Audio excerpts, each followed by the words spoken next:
Ito pala taga-East. East 2. Nasama ng East 2? Alright. I'm sure kilala niyo to.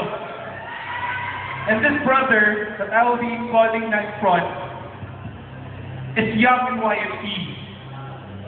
Pero ginagawa niya, lahat ng mga ginagawa niya, kahit simple lang yan, ginagawa niya para kay Kristo. And that's how we should be like. We should be visible.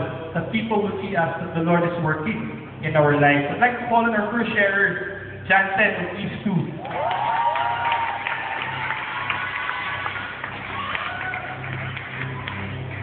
Hello guys, ako nga pala yung Jansen of East 2.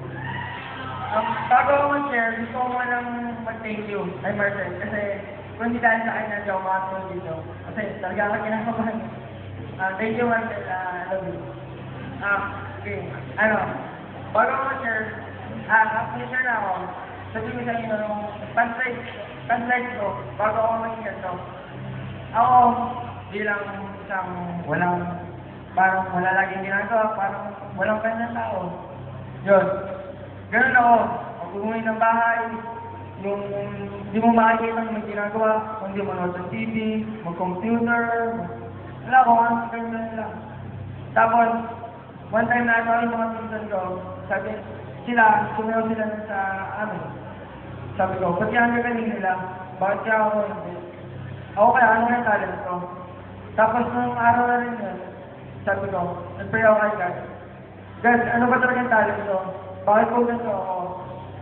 Tapos, bago matapos yung end ng nung first year ko, tinanong ako ng sinabi sa akin ng kuya ko, lumipat daw ako ng school kasi sasayaw kami.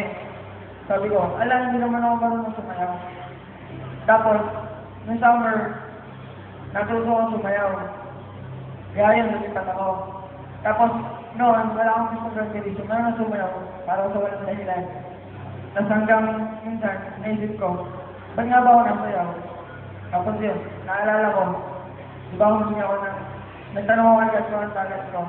Tapos ito na, hinigay niya. Kaya ngayon, yung nasayaw ko, lagi kong dinededicate sa kanya. Sinesearch ko yung talent ko sa iba, para malaman nyo kung gaano ka-great si God. Kaya, tingnan rin sa Kuya Ivan kasi nakilala ko siya yung nagdala sa akin dito. Kuya Ivan, kaya nito tumayo ka.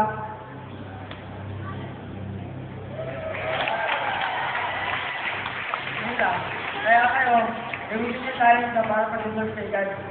Kasi, hindi tatagal.